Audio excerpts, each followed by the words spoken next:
तो दोस्तों आज हो गया 16 अक्टूबर 2021। बिहार समेत देश दुनिया के बड़ी और ताज़ा समाचार लेके आए सिर्फ आपके लिए। चलिए फटाफट खबर शुरू करते हैं। उससे पहले चैनल को अब तक सब्सक्राइब ना किया हो तो फटाफट चैनल को सब्सक्राइब कर दे, लाइक कर दे, शेयर कर दें ताकि इसी तरह की खबर आप हर रोज़ देख सकें। चलिए शुरू करते हैं आज की पहली बड़ी खबर। IPL 2021 के फाइनल मुकाबले में चेन्नई सुपर किंग्स ने कोलकाता नाइट राइडर्स को 27 रन से हराकर खिताब पर कब्जा जमा लिया है। इसके साथ ही महेंद्र सिंह धोनी की अगुवाई में CSK की टीम चौथी बार IPL की ट्रॉफी को अपने नाम करने में सफल रही। आपको बता दें कि 193 रनों के विशाल लक्ष्य का पीछा करते हुए KKR की टीम महज 165 रन ही बना सकी। दूसरी बड़ी खबर, नवजोत सिंह सिद्धू पंजाब में कांग्रेस के कैप्टन बने रहेंगे। राहुल गांधी से मुलाकात के बाद सिद्धू ने अपना इस्तीफा वापस ले लिया है। आपको बता दें कि पूर्व मुख्यमंत्री कैप्टन अमरिंदर सिंह के विरोध के बावजूद प्रदेश कांग्रेस अध्यक्ष बनाए गए सिद्धू ने नए मुख्यमंत्री चन्नी से नाराजगी के बाद इस्तीफा दे दिया था। वह अहम पदों पर नियुक्तियों में दखल स्वीकार नहीं किए जाने की वजह से नाराज थे। आपको बता दें कि पंजाब के कांग्रेस प्रभारी हरीश रावत ने इसका ऐलान करते हुए कहा है कि सिद्धू राहुल गांधी को अपनी चिंताएं बताएं। हमने उन्हें बताया है कि उनकी चिंताओं का ध्यान रखा जाएगा। तीसरी बड़ी खबर, महाराष्ट्र के मुख्यमंत्री उद्धव ठाकरे शुक्रवार को दशहरा रैली में भारतीय जनता पार्टी पर जमकर बरसे हैं, लेकिन उन्होंने RSS और शिवसेना की विचारधारा को एक बताते हुए ये भी कहा है कि यदि बीजेपी ने अपना वादा निभाया होता तो आज रास्ते अलग ना हुए होते। ऐसे में सवाल उठता है कि क्या बीजेपी से 25 साल पुरानी दोस्ती टूटने की उद्धव ठाकरे के मन में अब तक टीस है। आपको बता दें कि उद्धव ठाकरे ने कहा है कि आज 2 रैलियां हो रही है, हमारी और RSS की। हमारे रास्ते अलग हो सकते हैं लेकिन विचारधारा एक ही है। चौथी बड़ी खबर, सिंगू बॉर्डर पर आंदोलनकारी किसानों के मंच के पास ही बैरिकेडिंग पर शव टंगा मिलने को लेकर राजनीति तेज हो गई है। इस हत्या का ठिकरा भाजपा ने किसान नेता राकेश टिकैत के सिर फोड़ा है। आपको बता दें कि हरियाणा के सोनीपत जिले में कुंडी में मिले इस शव को लेकर भाजपा के IT सेल के मुखिया अमित मालवीय ने कहा कि यदि राकेश टिकैत ने योगेंद्र यादव के बगल में बैठकर मॉब लिंचिंग को गलत न ठहराया होता तो ये हत्या ना होती। अमित मालवीय ने लिखा है कि किसानों के नाम पर इस तरह की अराजकता फैला रहे लोगों के नाम उजागर किए जाने चाहिए। पांचवी बड़ी खबर, समाजवादी पार्टी के राष्ट्रीय अध्यक्ष पूर्व मुख्यमंत्री अखिलेश यादव ने कहा है कि लोकतंत्र पर आए संकट को देखते हुए वोट से परिवर्तन की नई मंजिल तय करनी है। अखिलेश यादव ने कहा है कि विजयदशमी का पर्व हमें ये संदेश देता है कि अहंकार और अत्याचार का परिणाम सदैव बुरा होता है। यह भी सुनिश्चित है कि बुराई और असत्य के मुकाबले हमेशा सत्य की जीत होती है और असत्य पराजित होता है। हमें इसलिए अपने आचरण में सद्भाव को बढ़ावा देना चाहिए।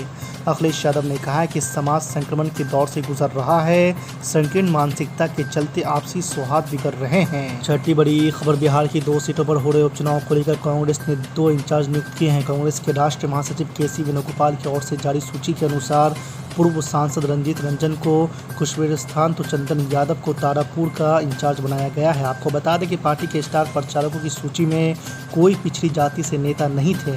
कांग्रेस ने इन दोनों को इंचार्ज बनाकर इसकी भरपाई की है। आपको बता दें कि पिछड़ों की उपेक्षा पर बिहार यूथ कांग्रेस के पूर्व अध्यक्ष लल्लन कुमार ने आला कमान का ध्यान आकर्षित कराया था। पिछड़ों को जगह देकर कांग्रेस ने यह भी बताने की कोशिश की है कि वो इस उपचुनाव को लेकर कितनी गंभीर है। सातवीं बड़ी खबर, ऑल इंडिया मंच से इत्तेहादुल मुस्लिमीन के चीफ असदुद्दीन ओवैसी ने शुक्रवार को उद्धव ठाकरे को संबोधित करते हुए ट्वीट किया। इसमें हिंदुत्व को टैग करते हुए उन्होंने लिखा है कि हिंदुत्व देश की एकता और अखंडता के लिए खतरा है। हिंदुत्व की परिभाषा ही है ब्रिटिश स्टाइल में फूट डालो और राज करो। आपको बता दें कि असदुद्दीन ओवैसी ने मुख्यमंत्री उद्धव ठाकरे पर हमला करते हुए लिखा है कि NCP और कांग्रेस ने आपके साथ गठजोड़ कर अपनी तथाकथित धर्मनिरपेक्ष विचारधारा को खुशी खुशी कमजोर कर दिया, लेकिन आप हिंदुत्व से एक भी इंच दूर नहीं गए। बताइए आप, वो जर्नलिस्ट जिसको कहा गया कि किसानों ने मारा, खुद उसका भाई कह रहा है कि नहीं, मुझे मेरे भाई को किसानों ने नहीं मारा बल्कि ये अब्बाजान के बेटे आशीष की गाड़ी ने उस जर्नलिस्ट की जान ली। 8 लोगों की मौत हो गई, 5-4 किसान, एक जर्नलिस्ट, 5 लोग मर गए। आप बताइए कि कौन इनकी आवाज बनेगा, कौन इनसे इंसाफ करेगा। मेरे अजीज दोस्तों और बुजुर्गों, ये हालात आज उत्तर प्रदेश में है और अफसोस इस बात का है कि हमारे प्रधानमंत्री जनाब नरेंद्र मोदी अपनी जबान से कुछ नहीं कहते। लखनऊ को आए तो आकर कहा कि अब के बार 18 लाख दिए जलाइए, 18 लाख दिए। अरे मोदी जी, ये जो लोग मर गए 5 लोग, जिसमें 3 लोग 8 लोग, जिसमें बीजेपी के भी 3 थे, क्या वो घर में दिया जलाएंगे? घर में तो अंधेरा पड़ चुका है। उन घरों में किसी ने अपने भाई को, अपने बेटे को खोया है। समाजवादी पार्टी के अबू आसिम आजमी साहब, बड़े भाई, मैं बड़ा एहतराम करता हूं आपका, लेकिन जो बात आपने कही कि जो लोग मुस्लिम लीडरशिप की बात करते हैं, कयादत की बात करते हैं, राजनीतिक हिस्सेदारी की बात करते हैं, उनको पाकिस्तान चले जाना चाहिए। अब तक मुसलमानों को पाकिस्तान भेजने का टेंडर गिरिराज सिंह, साक्षी महाराज जैसे लोगों पर था, लेकिन यह टेंडर आपको कब मिला, हम जानना चाहते हैं। क्या आप मुस्लिम नौजवानों को लंदन भेजने के लिए तैयार हैं, घूमने के लिए अमेरिका भेजने तैयार हैं? ये कौन सी बात कर रहे हैं? अगर यही बात आपकी विधानसभा के लोगों ने सोच ली कि हमारा लीडर हिंदू होगा, तो कल को आप विधानसभा नहीं पहुंच पाओगे। आजमी साहब, क्या रेड्डी समाज ने अपनी पार्टी बनाई, उनको कब पाकिस्तान भेजेंगे?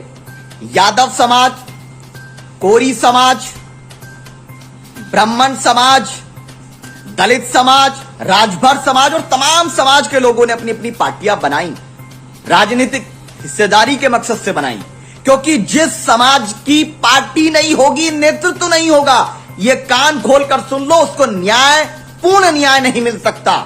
जिस समाज का राजनीतिक हिस्सेदारी नहीं है, वो अत्याचार और अन्याय को सह रहा है और सहता रहेगा, क्योंकि लोकतंत्र में राजनीतिक हिस्सेदारी ही सुनिश्चित करती है न्याय को, जब तक न्याय मुमकिन नहीं है।